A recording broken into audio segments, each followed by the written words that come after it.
மத்தேயு 7ஆம் அதிகாரம். நீங்கள் குற்றவாளிகள் என்று தீர்க்கப்படாதபடிக்கு மற்றவர்களை குற்றவாளிகள் என்று தீர்க்காதிருங்கள். ஏனெனில் நீங்கள் மற்றவர்களை தீர்க்கிற தீர்ப்பின்படியே நீங்களும் தீர்க்கப்படுவீர்கள். நீங்கள் மற்றவர்களுக்கு அளக்கிற அளவின்படியே உங்களுக்கும் அளக்கப்படும். நீ உன் கண்ணிலிருக்கிற உத்திரத்தை உணராமல் உன் சகோதரன் கண்ணிலிருக்கிற துரும்பை பார்க்கிறதென்ன? இதோ, உன் கண்ணில் உத்திரம் இருக்கையில் உன் சகோதரனை நோக்கி, நான் உன் கண்ணில் இருக்கும் துரும்பை எடுத்து போடட்டும் என்று நீ சொல்வதெப்படி? மாயக்காரனே, முன்பு உன் கண்ணில் இருக்கிற உத்திரத்தை எடுத்து போடு, பின்பு உன் சகோதரன் கண்ணில் இருக்கிற துரும்பை எடுத்து போட வகை பார்ப்பாய். பரிசுத்தமானதை நாய்களுக்கு கொடாதேயுங்கள். உங்கள் முத்துக்களை பன்றிகள் முன் போடாதேயுங்கள்.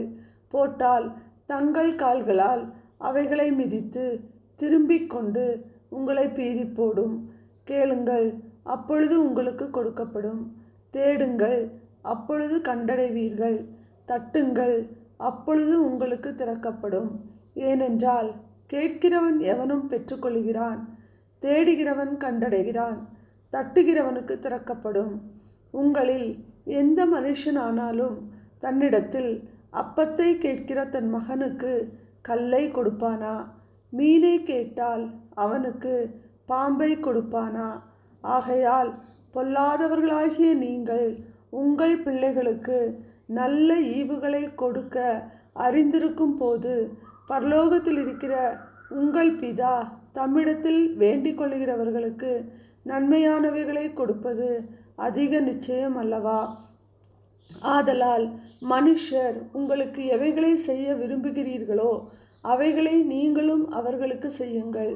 இதுவே நியாயப்பிரமாணமும் தீர்க்க தரிசனங்களுமாம். இடுக்கமான வாசல் வழியாய் உட்பிரவேசியுங்கள். கேட்டுக்கு போகிற வாசல் விரிவும் வழி விசாலமுமாய் இருக்கிறது. அதன் வழியாய் பிரவேசிக்கிறவர்கள் அநேகர். ஜீவனுக்கு போகிற வாசல் இடுக்கமும் வழி நெருக்கமுமாய் இருக்கிறது.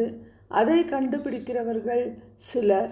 கள்ள தீர்க்கதரிசிகளுக்கு எச்சரிக்கையாயிருங்கள். அவர்கள் ஆட்டுத்தோலை போர்த்து கொண்டு உங்களிடத்தில் வருவார்கள். உள்ளத்திலோ அவர்கள் பட்சிக்கிற ஓநாய்கள்.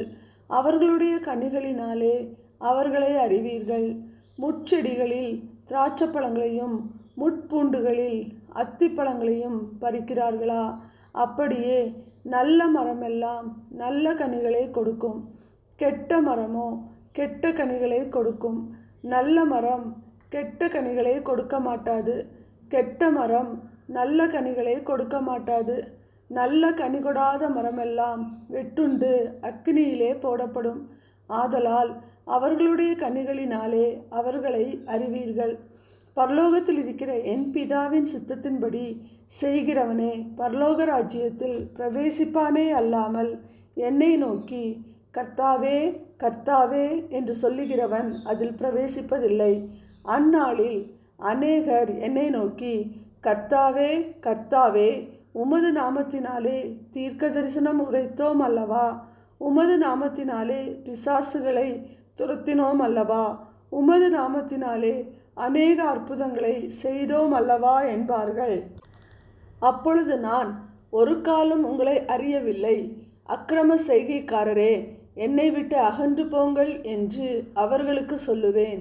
ஆகையால் நான் சொல்லிய இந்த வார்த்தைகளை கேட்டு இவைகளின்படி செய்கிறவன் எவனோ அவனை கன்மலையின் மேல் தன் வீட்டை கட்டின புத்தியுள்ள மனுஷனுக்கு ஒப்பிடுவேன். பெருமழை சொரிந்து பெருவெள்ளம் வந்து காற்று அடித்து அந்த வீட்டின் மேல் மோதியும் அது விழவில்லை. ஏனென்றால் அது கன்மலையின் மேல் அஸ்திபாரம் போடப்பட்டிருந்தது. நான் சொல்லிய இந்த வார்த்தைகளை கேட்டு இவைகளின்படி செய்யாதிருக்கிறவன் எவனோ அவன் தன் வீட்டை மணலின் மேல் கட்டின புத்தியில்லாத மனுஷனுக்கு ஒப்பிடப்படுவான். பெருமழை சொரிந்து பெருவெள்ளம் வந்து காற்று அடித்து அந்த வீட்டின் மேல் மோதின போது அது விழுந்தது, விழுந்து முழுவதும் அழிந்தது என்றார். இயேசு இந்த வார்த்தைகளை சொல்லி முடித்தபோது அவர் வேதபாரகரை போல் போதியாமல் அதிகாரமுடையவராய் அவர்களுக்கு போதித்தபடியால் ஜனங்கள் அவருடைய போதகத்தை குறித்து ஆச்சரியப்பட்டார்கள்.